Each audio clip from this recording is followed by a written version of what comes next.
Hello, I'm Dr. Ayelet Connell, and this is a short introduction to a webinar that I'm teaching through Yellowbrick on how to create a healthy family kitchen in your home. Now, the ultimate question that I want to pose to you is, do you feel stress as a parent?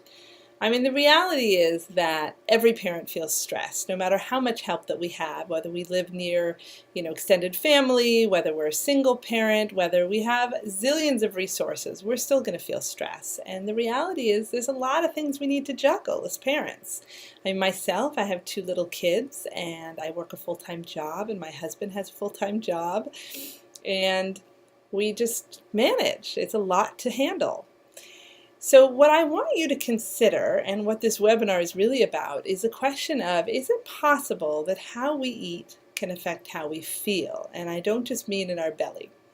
So today there are so many resources out there to handle stress, to manage stress, whether it be meditation, mindfulness, yoga. There's really so many. But the question is, if we were to eat a certain diet of foods that were really nutrient rich and healthy, would that help us handle stress as well, but in a different perspective? Because the reality is that there are a lot of foods out there, in our culture particularly, that are considered inflammatory, and they're an integral part of our day-to-day diet. And when we eat certain foods that are inflammatory, it creates inflammation in the body, and as a result, it can cause a lot of ruckus in our body that can ultimately lead to more stress.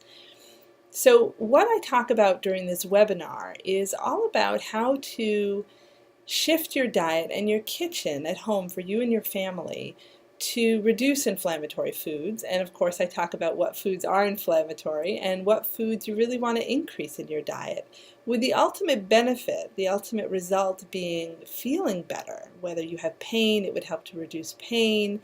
If your kids have learning challenges or they have difficulty focusing, it can help that. It really helps everything, because ultimately all the challenges that we feel in our day-to-day that have to do with how we behave or function as a family oftentimes has something going on in the body that's contributing to it. And if we can increase the health of the body, we can improve our lives and the quality of our life. So I hope that you join me for this webinar, and I look forward to sharing with you.